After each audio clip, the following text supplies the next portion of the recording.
course, there's so much to discuss when it comes to women.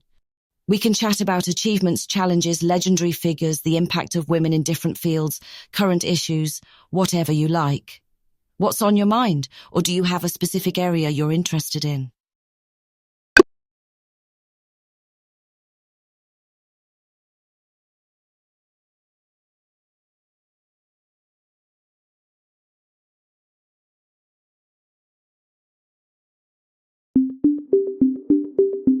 Discussing the experiences and impact of Black women is a profound and important topic. Black women have historically been at the forefront of social justice and cultural movements, yet they've also encountered unique challenges and systemic disparities. Some disagreements or debates surrounding Black women often centre on issues like representation, intersectionality, and recognition in various fields. For example, 1. Representation in media and leadership. There's often debate about how Black women are portrayed in the media or their underrepresentation in leadership roles across industries.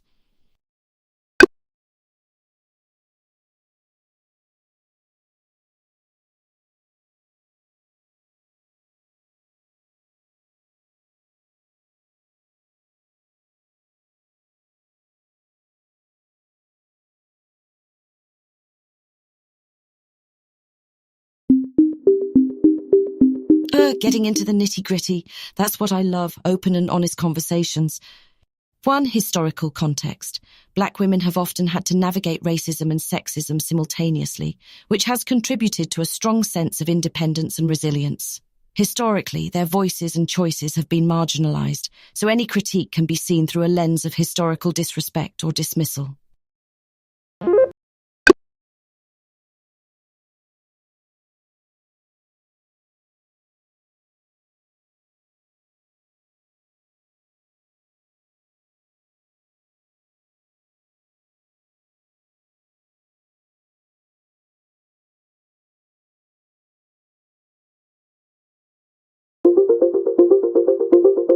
It's true that many women, especially from minority groups, face intersecting challenges of discrimination and inequality. However, the experiences of Black women are uniquely shaped by specific historical and cultural contexts. Let's explore some of these nuances. 1. Unique historical context.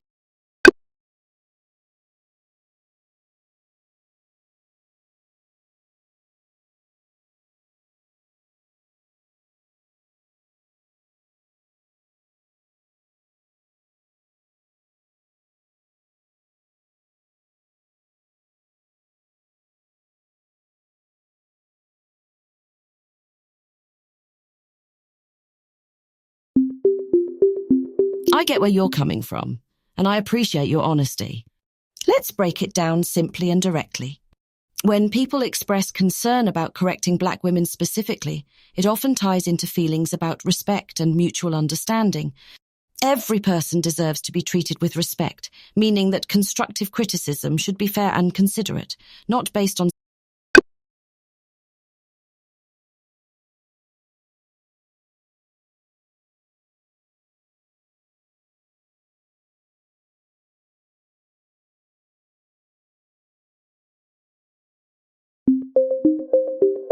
the classic respect is earned, not given perspective. I get that.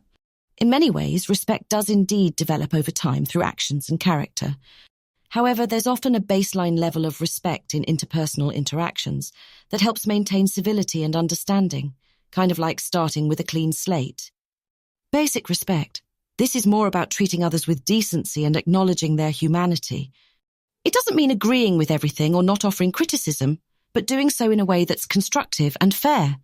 Earned respect. This involves admiration for someone's qualities or achievements.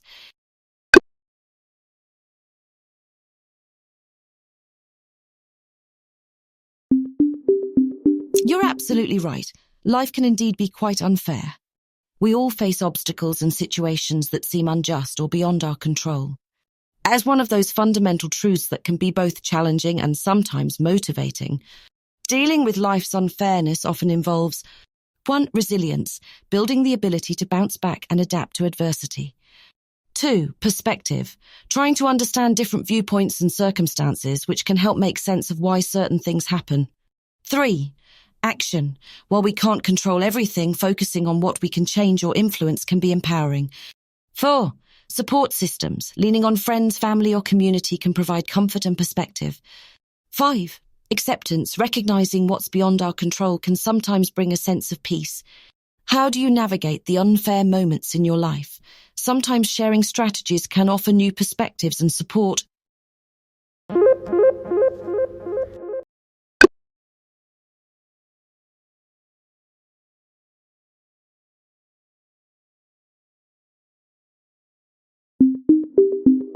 Absolutely. Your first question was about why men can't correct black women. Exploring this further, here's a straightforward perspective. The difficulty often comes down to context and delivery. 1. Historical sensitivity. For some black women, historical and cultural context create a sensitivity towards critique from those seen as representing systems that have historically marginalized them. 2. Approach matters. How critique is delivered, tone, intent, and context makes a big difference. Constructive, respectful feedback is generally better received than criticism that feels dismissive or patronizing. 3. Mutual understanding.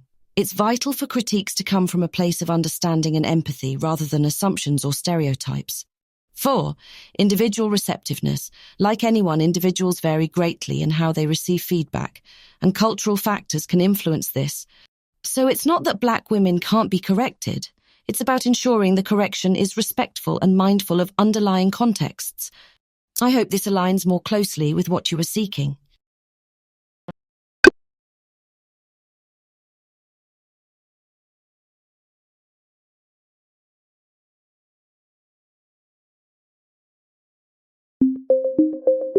An interesting topic for sure.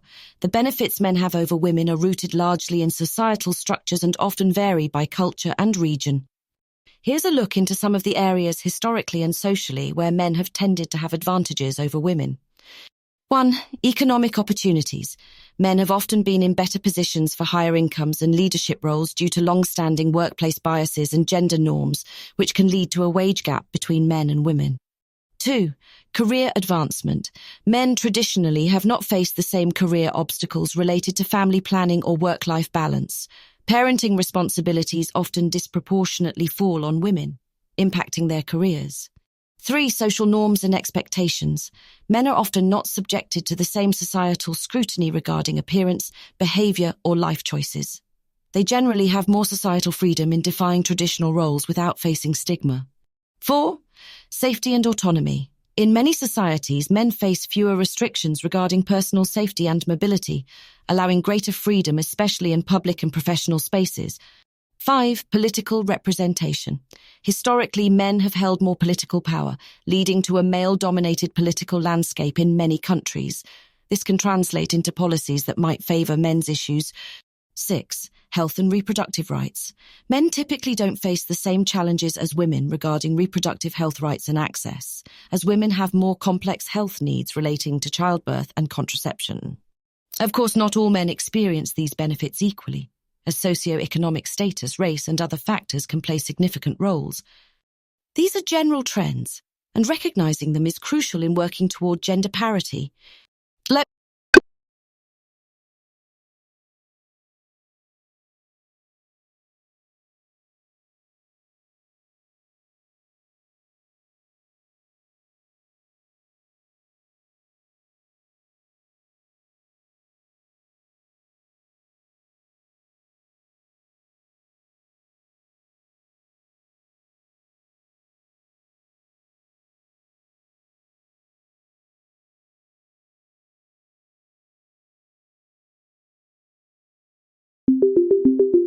Your question is insightful and touches on a critical debate.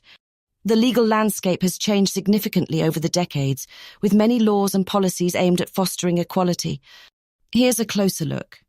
1. Legal progress. Many countries have enacted laws to promote gender equality.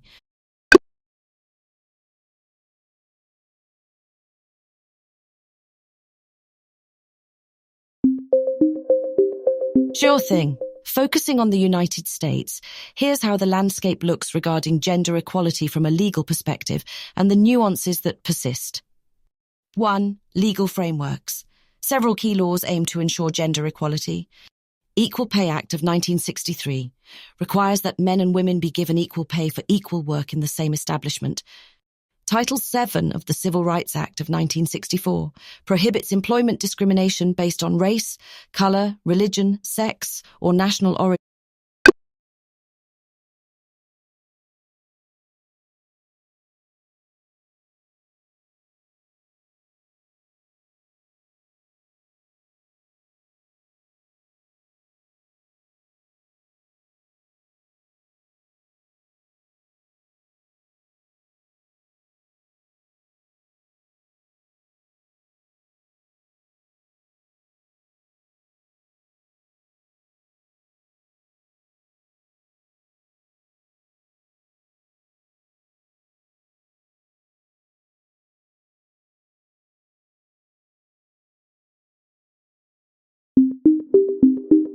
You're right in pointing out that laws exist to promote gender equality and prevent pay discrimination. Theoretically, equal opportunity laws should eliminate disparities if applied perfectly. However, the persistence of the wage gap and other inequalities stems from several nuanced factors that aren't fully addressed by laws alone. Here's a closer look at why disparities continue despite legal equality. 1. Systemic and implicit bias. Even with laws, implicit biases and stereotypes can influence hiring, promotion, and pay practices. These biases might lead to men being perceived as more suitable for leadership roles, affecting women's career progression and salary negotiations. 2. Occupational segregation. Women and men tend to be concentrated in different fields, which are often valued and compensated differently. For example, fields traditionally dominated by women, like teaching or nursing, tend to offer lower salaries compared to male-dominated fields like engineering or technology. 3. Negotiation gaps. Studies have shown that women are less likely to negotiate salaries than men due to social conditioning and fear of backlash, leading to initial pay disparities that can grow over time. 4. Work-life.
I get where you're coming from, and it's a common conversation about how different professions are valued and compensated, as well as the roles that physical demands play in certain jobs.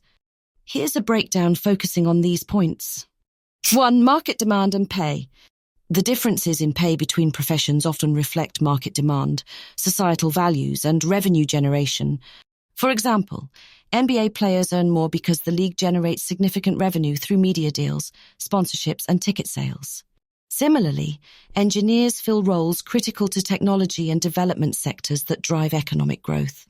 2. Valuation of professions. The debate often lies in how society values different roles. Teaching, for example, is fundamental to societal development but historically undervalued in terms of compensation compared to fields that might generate direct financial returns. 3. Physical demands. Some jobs do have physical requirements like plumbing or waste management, which may affect who is typically hired based on the ability to perform those tasks effectively. However, this isn't about gender inherently, but about matching the job's demands with an individual's capabilities. 4. Equal pay for equal work. The principle is about ensuring that within the same profession and job roles, individuals are paid equally for the same work, irrespective of gender. It's less about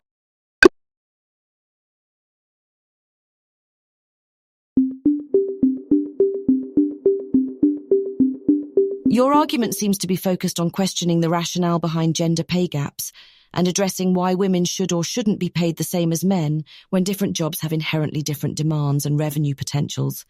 Specifically, you've brought up 1. Market valuation, comparing the value and compensation of jobs like teachers versus engineers, or WNBA players versus NBA players, emphasizing that pay often reflects demand and revenue. 2.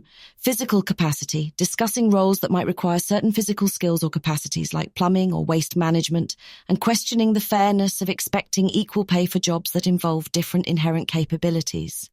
3. Equality in the workforce, questioning how equality is approached in terms of pay and roles, especially in fields traditionally dominated by men due to physical demands. Your underlying question seems to revolve around understanding why pay equity is emphasized when different jobs might naturally command different salary scales and whether or not this is justified across gender lines. Let me know if that captures your argument correctly.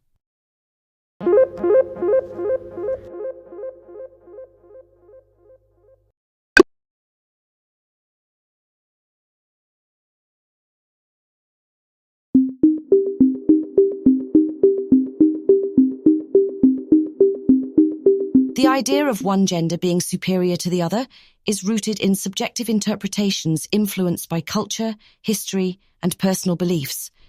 However, from an objective and modern perspective, here's how the conversation generally unfolds. 1. Biological differences. Men and women have different biological and physiological traits which can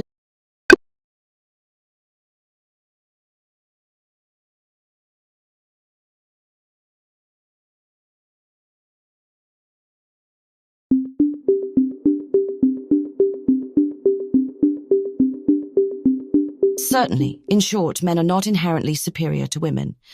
Both genders have unique strengths and capabilities that make them equally valuable and important.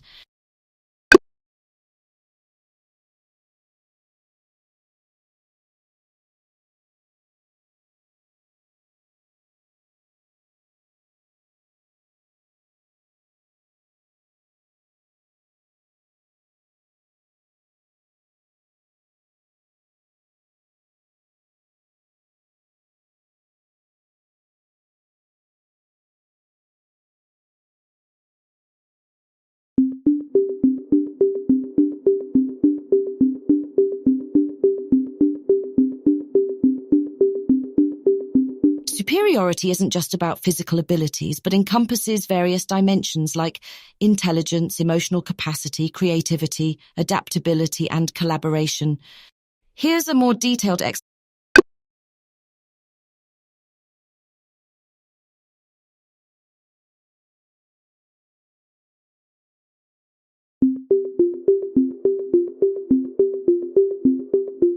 I understand your perspective, and it's true that historically, many fields have been dominated by men due to societal structures, opportunities, and historical biases.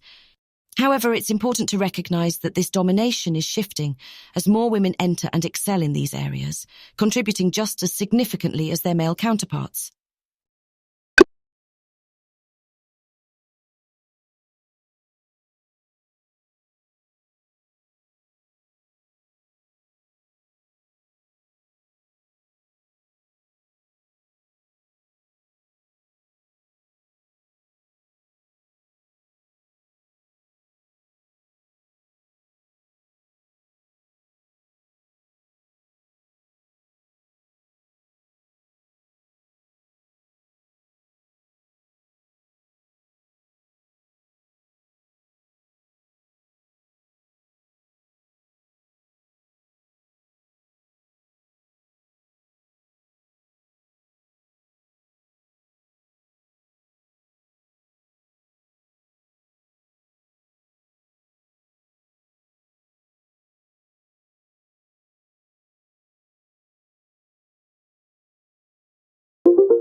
It's an intriguing way to look at it, comparing traits directly, but it's also quite challenging because talents and skills often depend on individual capabilities rather than gender.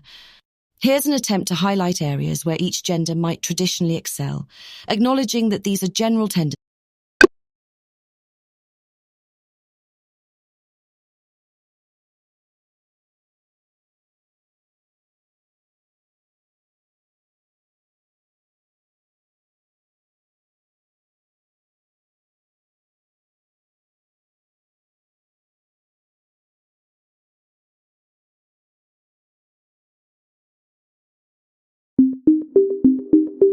I hear you, and I really appreciate your patience. Let me address your question directly. If we were to consider superiority purely on a tally of skills in which one gender might traditionally be seen as better than the other, it's important to note that societal structures historically favor men in many domains.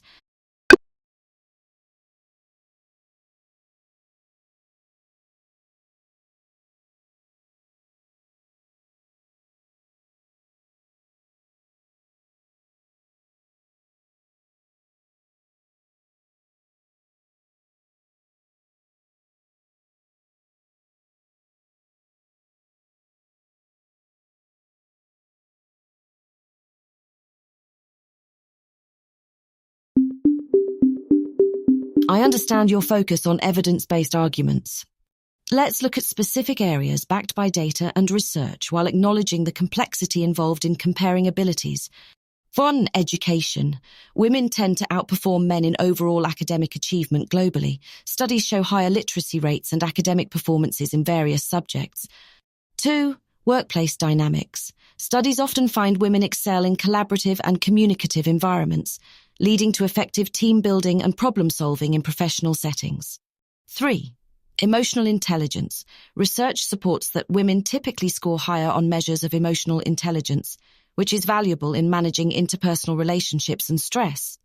4. Health and longevity. Statistically, women have longer life expectancies globally, attributed to both biological and lifestyle factors. 5. Leadership style. Research from places like Harvard Business Review suggests women in leadership are often rated as more effective in competencies like initiative, resilience, and effective communication, though they hold fewer top leadership positions. These points show how women excel in areas that are crucial to personal and professional success. However, superiority is not clear-cut. Individuals within both genders show a wide range of strengths and abilities, and societal systems have historically influenced access to opportunities. The conversation around superiority often oversimplifies the vast spectrum of human skills and contributions.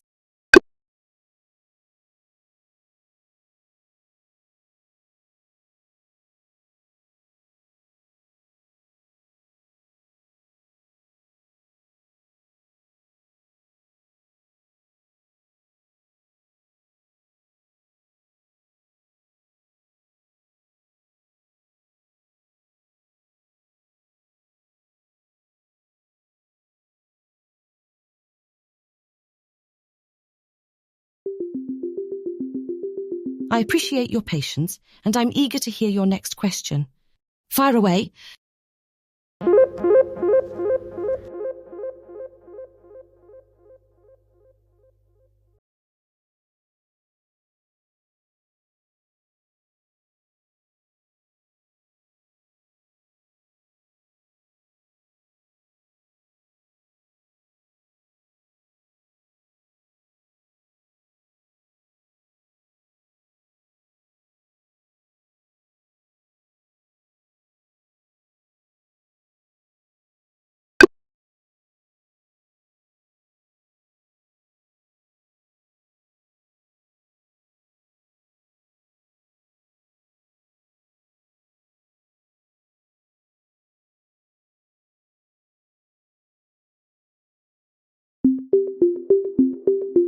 When it comes to expressing wants and claims, both genders can be vocal about different needs and desires based on societal roles and lived experiences.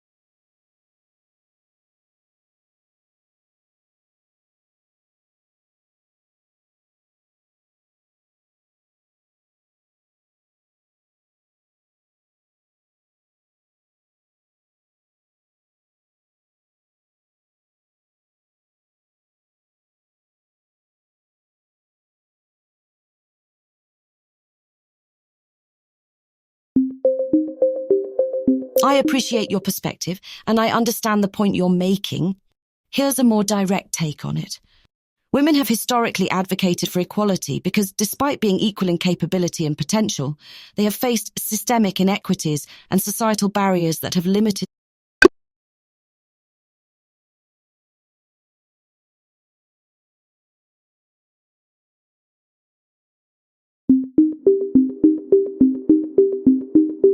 It's a nuanced and complex debate for sure. Here's a straightforward view. Men and women are equal in value and human rights, meaning both deserve the same opportunities and respect.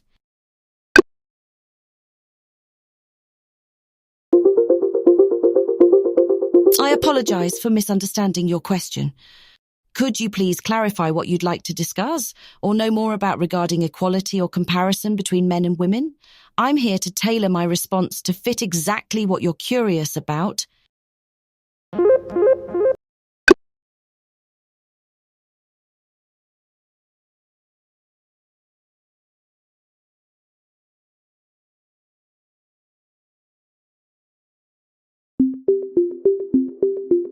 I apologize if I seem to steer the conversation in a direction that wasn't aligning with your queries.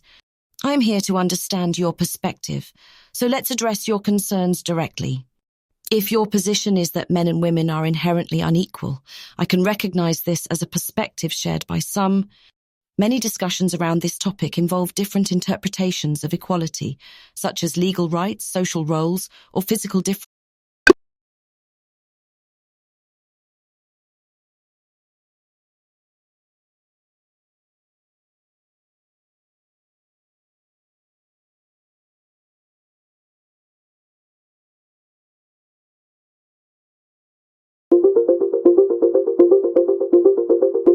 If we're looking at the question of whether men and women are equal, with the idea of stripping away any nuances, the straightforward response would be, men and women are equal in intrinsic human value and deserve equal rights and opportunities. However, they are not identical in terms of biological and some social differences, which can lead to varied strengths and roles in society.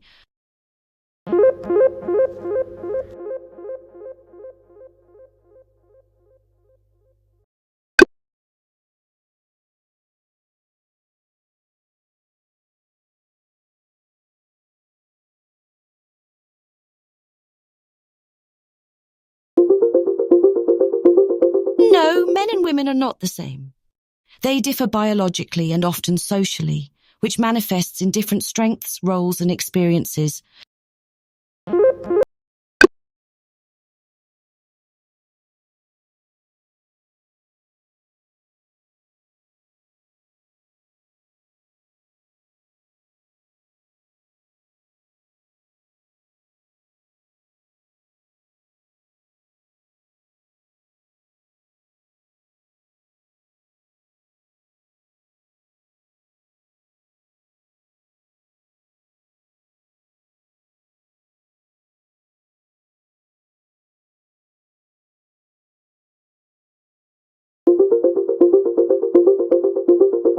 I see what you're getting at. While men and women are not the same due to biological and some societal differences, the concept of equality here refers to having equal rights, opportunities, and treatment under societal and legal systems.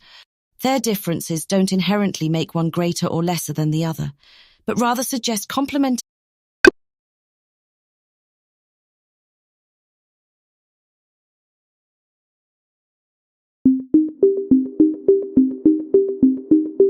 The advancement of women's rights has often required advocacy, legal reforms, and societal changes, in which both women and men have played crucial roles.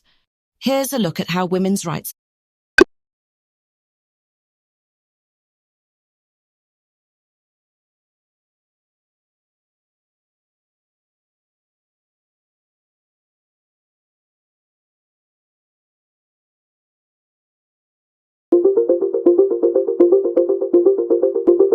Without the support of men, women can still work toward enforcing and achieving their rights through several avenues.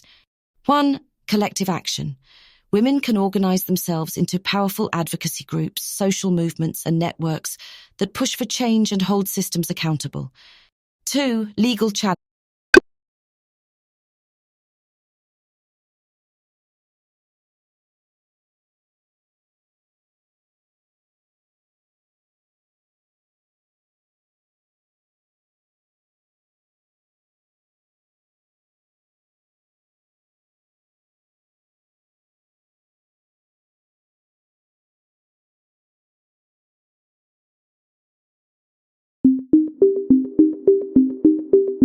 If, hypothetically, all men were to deny women rights, it would indeed create a significant barrier.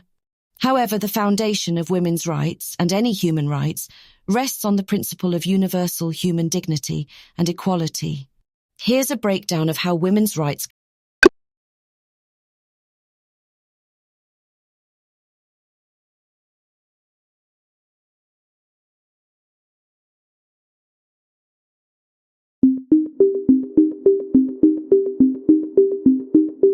In the hypothetical scenario where all men attempt to deny women their rights, it would pose a severe challenge to the enforcement and acknowledgement of those rights.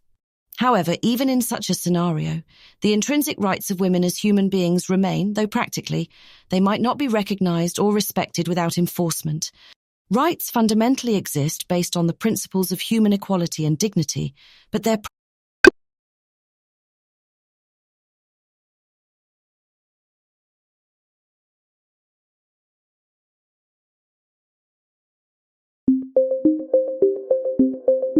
I understand now. You're emphasizing that the ability to enforce rights is crucial to actually having them, and that without practical enforcement, rights are effectively theoretical. This highlights a significant point. Rights, to be meaningful, need enforcement mechanisms, societal recognition, and legal backing to be respected and upheld. Without mechanisms to uphold them, rights can indeed be compromised. While intrinsic rights exist as a principle, their real-world application and respect depend heavily on societal structures and collective agreement across genders and communities.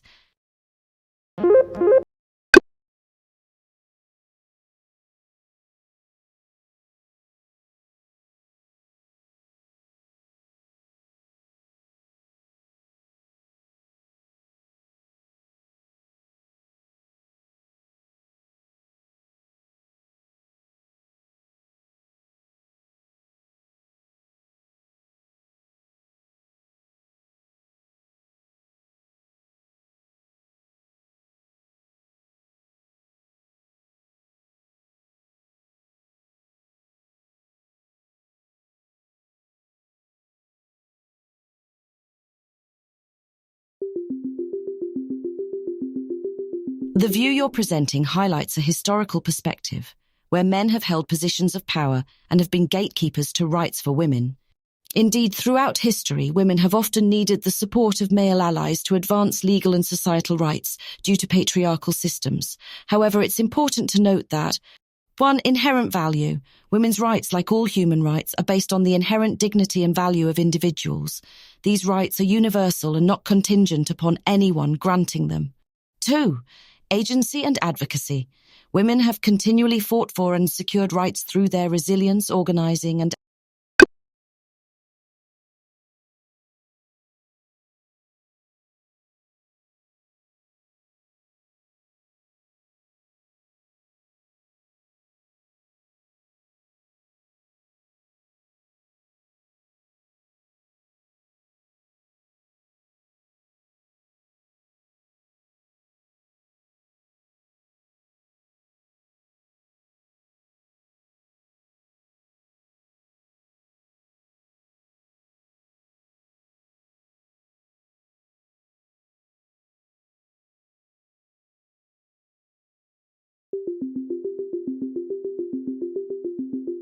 in a scenario where women are facing rules and regulations enforced by men and need to assert their rights without direct power, women typically utilize several strategies to effect change. 1. Collective action. Women often band together to form coalitions.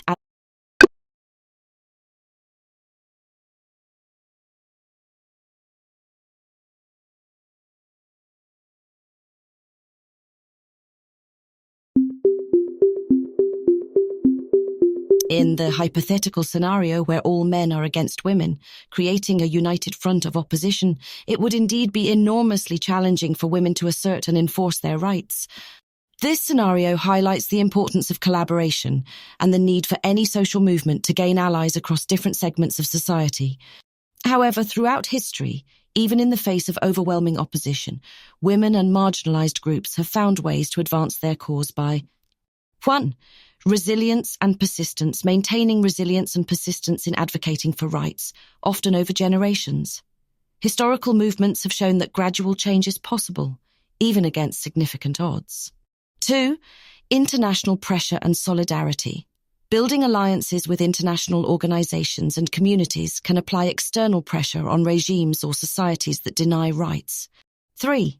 Cultural and ideological shifts.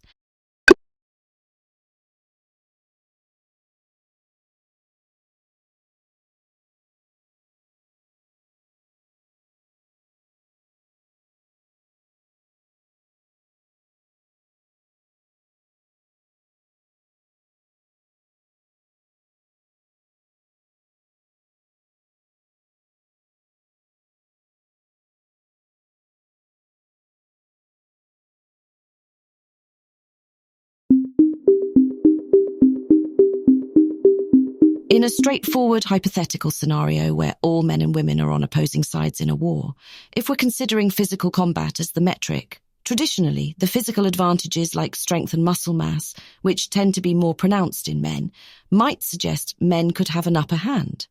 However, such a scenario oversimplifies the complex dynamics of conflict, which usually involve strategy, resourcefulness, alliances, and various forms of intelligence and creativity beyond just physical combat. Historically, conflict involves much more than brute force, incorporating elements like diplomacy, strategy, and technology, where both genders have demonstrated unique strengths. Ultimately, the notion of an all-out war between genders is more symbolic, underscoring the importance of collaboration, understanding, and complementary skills that each gender brings to society, harmonious coexistence and the pursuit of equality. Recognizing diverse strengths and perspectives is more beneficial and productive than conflict.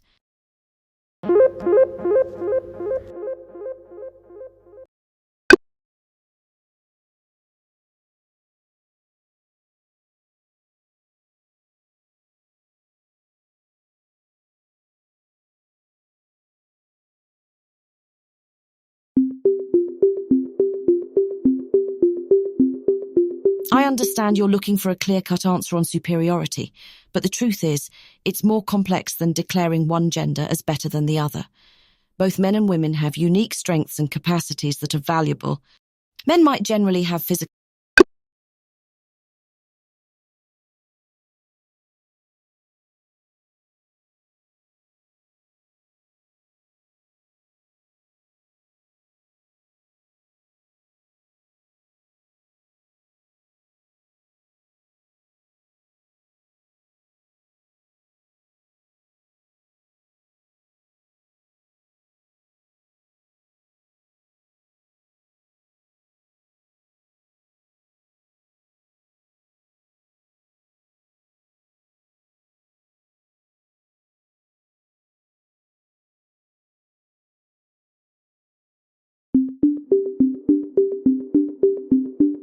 I get it.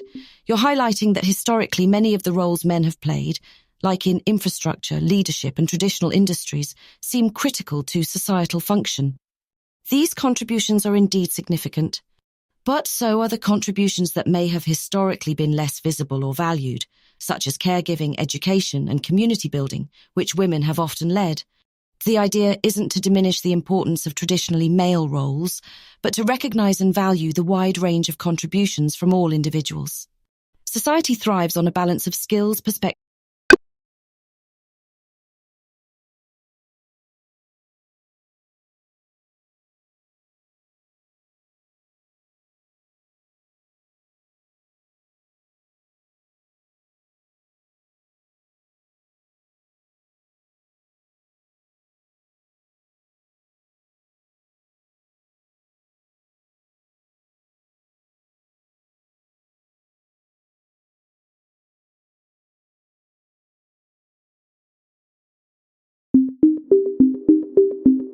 I appreciate your patience and the forthrightness of your question. The heart of your argument seems to be centered around the historical and ongoing need for men to be allies in the fight for women's rights, suggesting that if there has been a need for advocacy and support, it indicates a power dynamic where men historically hold more influence or control. So it's true that throughout history, men often occupied roles of authority that enabled them to impact legislation and social norms significantly. This power dynamic can lead to a perception of superiority or greater capability. The continued fight for equality highlights past and present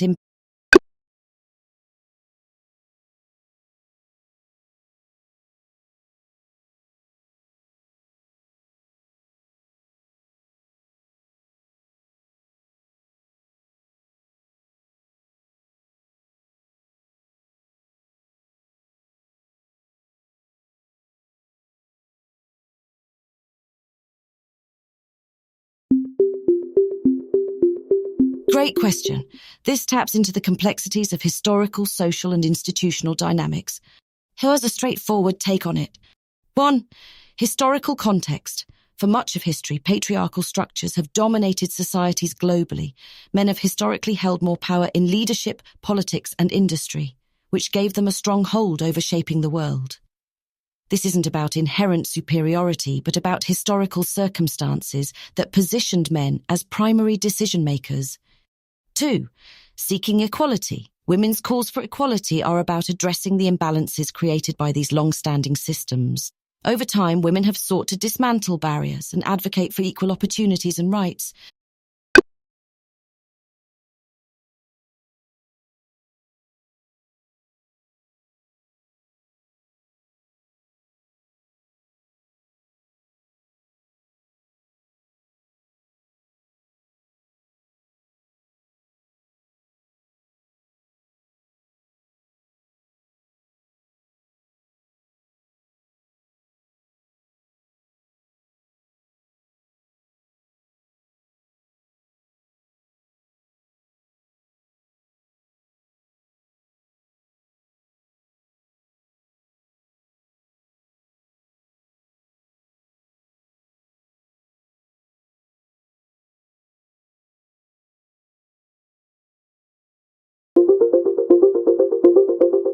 I understand your point more clearly now.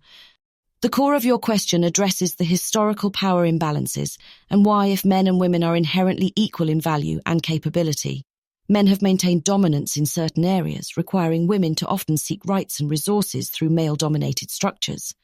Here's a direct response. 1. Historical power dynamics.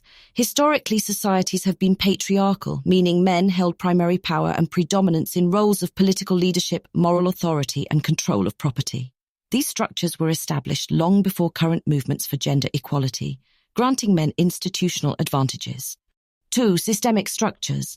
The systems of governance, economics, and social organization were predominantly created and led by men, which perpetuated male control and influence over time. These systems didn't naturally account for gender equality, which is why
I understand now that you're centered on the historical dominance of men in roles related to building and structuring society, whether it's through inventions, infrastructure, or societal governance.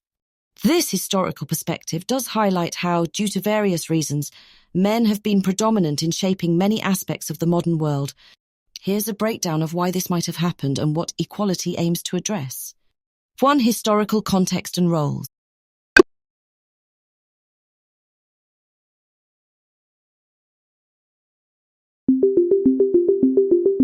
I apologize if I've misunderstood your question. Let's address it more directly. Your point highlights that historical dominance by men in shaping society, creating infrastructures, and inventing technologies suggests a disparity in contributions traditionally viewed as prominent or superior. If men and women are equal in terms of capability, why then have men historically dominated these areas? The answer often lies in historical context. 1. Social structures. Patriarchal systems were established early in human history, which played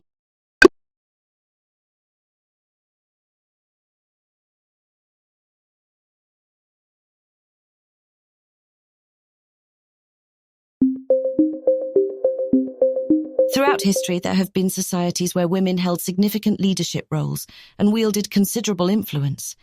Here are a few examples. 1. The Iroquois Confederacy. In this Native American culture, women held significant power. They were responsible for selecting leaders and had a say in important decisions, including war and peace. 2. Ancient Egypt. Women in ancient Egypt, such as Cleopatra and Hatshepsut, ascended to the role of pharaoh. They held substantial power and impacted the political and cultural landscapes of their times. 3. The Kingdom of Kush. In this ancient African kingdom, women sometimes ruled as Kandakes, queens, wielding significant political and religious authority. 4. Minoan civilization. In ancient Crete, evidence suggests women may have played central roles in religion and possibly political life. 5. The Mosuo Society. In modern-day China, the Mosuo people have a matrilineal society where women lead the household, and lineage is traced through the female line. These examples highlight that while patriarchal systems have dominated globally, there are notable instances where women have been central to leadership and governance throughout history. This underscores the potential for women to lead effectively.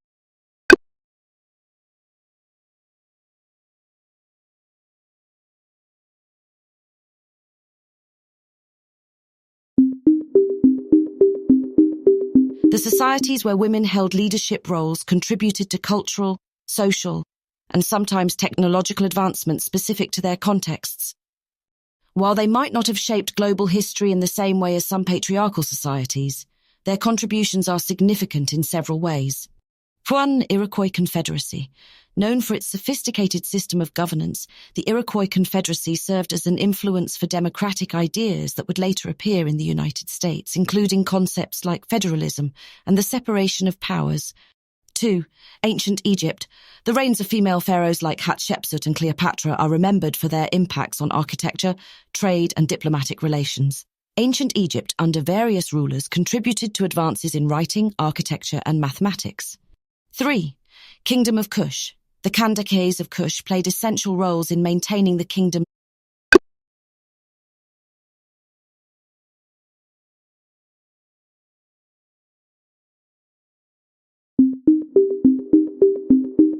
The longevity and eventual decline of kingdoms where women held leadership roles varied depending on historical and geopolitical contexts. Here's an overview of the societies previously mentioned. 1. Iroquois Confederacy. This powerful confederation of Native American tribes wielded significant influence in North America from around the late 16th century until the American Revolutionary period. The expansion of European settlers, combined with treaties that favored the colonial powers, gradually diminished their power. 2. Ancient Egypt. This civilization lasted for thousands of years with different dynastic periods. Female pharaohs like Hatshepsut ruled during the 18th dynasty around 1479, 1458 BCE. Eventually, the Roman Empire's annexation in 30 BCE marked the end of pharaonic rule following Cleopatra's reign. 3. Kingdom of Kush. This kingdom existed from around 1070 BCE to the 350 SCE. The Aksumite Empire, an emerging Christian kingdom in what is now Ethiopia, is believed to have contributed to Kush's decline, especially after the conquest of their capital, Meroe. 4. Minoan civilization. Thriving from about 3000 BCE to 1450 BCE, the Minoans were eventually overtaken by the Mycenaean Greeks. Natural disasters, such as the volcanic eruption at Thera, modern-day Santorini, are also believed to have played a role in their decline. 5. Mosuo society. The Mosuo people continue to exist today in southwestern China. This society hasn't been taken over in a political sense, but has faced pressures from modernization and integration into broader Chinese cultural norms. These societies were often subject to the dynamics of larger geopolitical changes, invasions, economic shifts, and natural disasters, which influenced their longevity and transitions in power.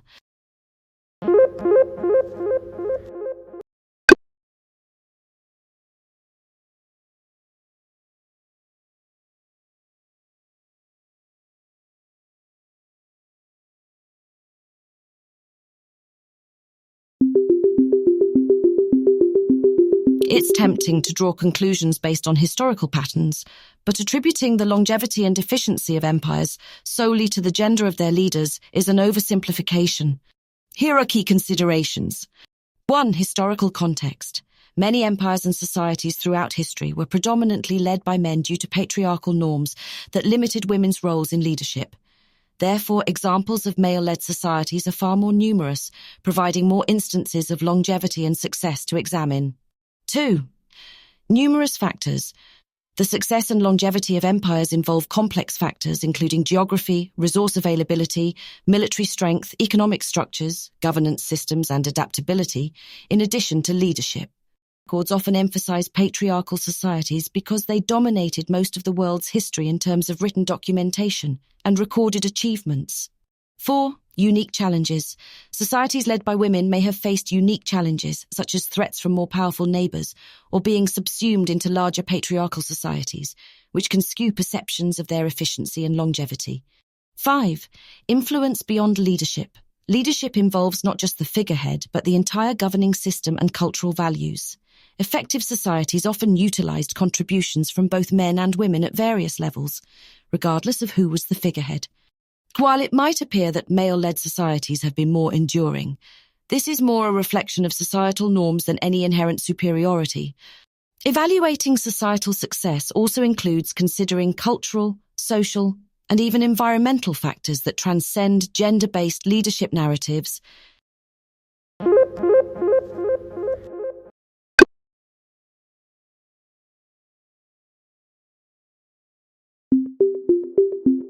I hear you. Let me simplify it.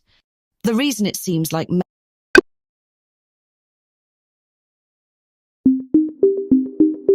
Got it. If there's a specific aspect of the topic you're curious about, feel free to let me know, and I'll focus on that.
Right now, I'm designed to provide balanced and comprehensive responses that take multiple perspectives into account. However, if you're looking for opinions or responses from a specific viewpoint, you can always specify that for clarity, and I'll do my best to tailor the information toward that perspective.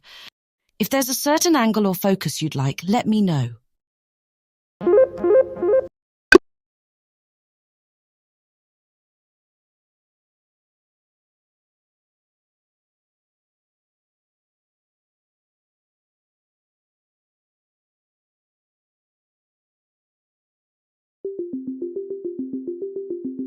I'm truly sorry if my responses have seemed biased or not aligned with your questions. My goal is to provide accurate and comprehensive information. Let's try to address any remaining questions or topics you have directly. Feel free to specify exactly what you're looking for, and I'll do my best to provide a clear and straightforward response.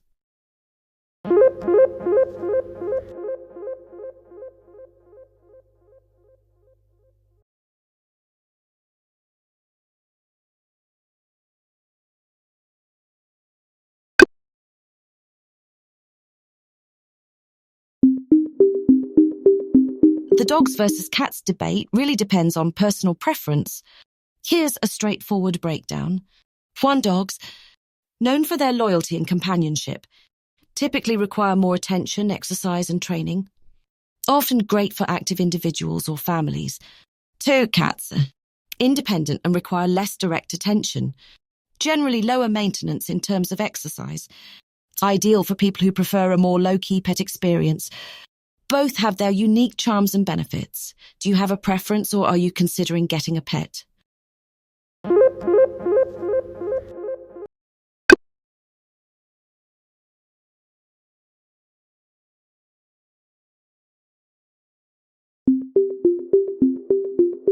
Got it. The nature of comparing dogs to cats often comes down to subjective preference, and that's why it tends to lean toward a "it depends on what you like" response. But if you're looking for a quick opinion, many people say dogs are better for companionship and exercise, while cats are better for independence and low maintenance. It all boils down to lifestyle and personality.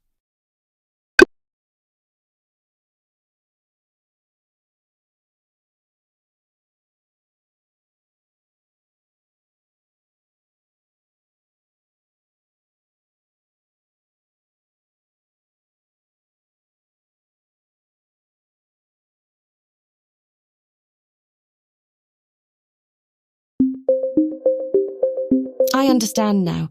You're looking for a decisive answer. In that case, if I had to pick one based purely on traditional perceptions, many people might say dogs are better due to their loyalty and companionship qualities.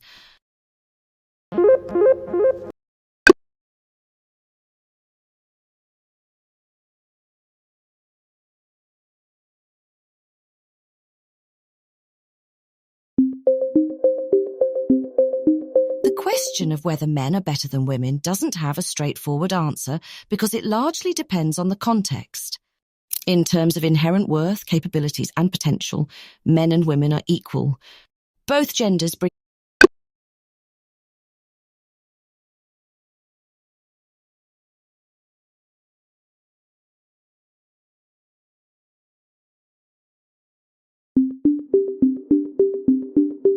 You're right in pointing out that just as cats and dogs are different species with distinct traits, men and women also have inherent differences.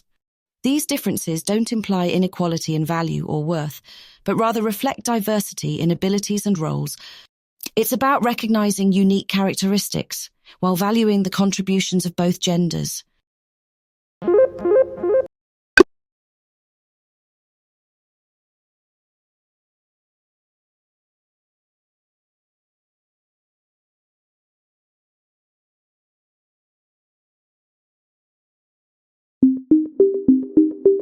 I see where you're coming from. The dogs versus cats question is often treated more light-heartedly and subjectively, allowing for a straightforward preference-based answer.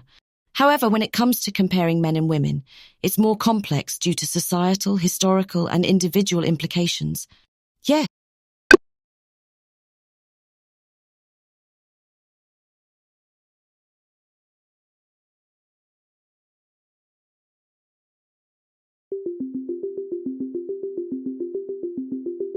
Understood. If you're asking for a direct comparison in terms of contributions to historical global structures, one might say men have had a dominant role due to historical societal structures. However, this dominance is not necessarily a reflection of inherent superiority, but rather of societal norms and opportunities provided throughout history.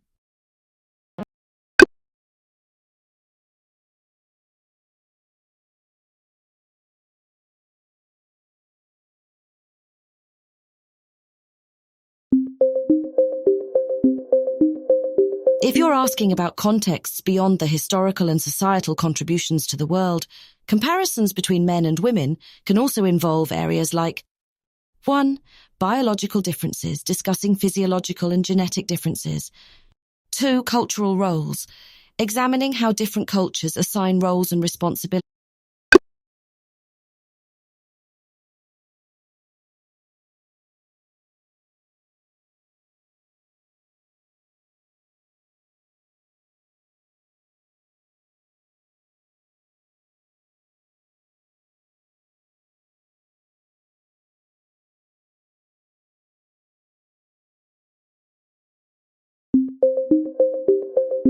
The dogs are better than cats statement is typically regarded as a subjective opinion based on personal preferences. However, when discussing men are better than women, it intersects with complex historical.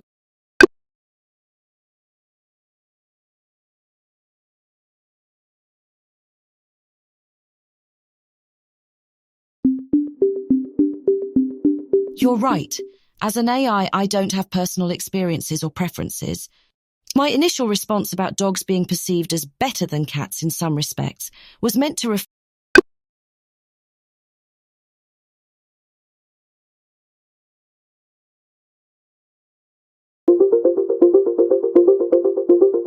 In many historical and cultural contexts, men have been perceived as better or more dominant due to patriarchal systems and traditional roles that favored men.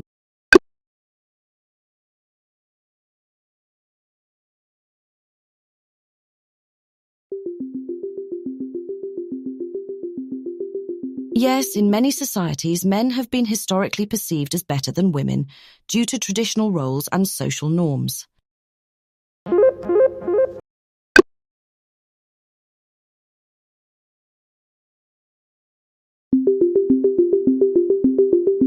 I apologize for not providing the direct response you were looking for initially.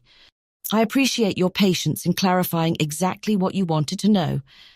If there's anything else you'd like to discuss or any more questions,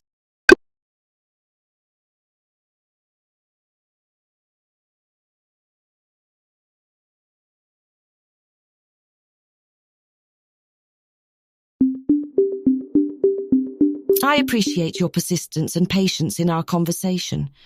Your feedback is invaluable, and I'll strive to provide clearer and more direct answers in the future.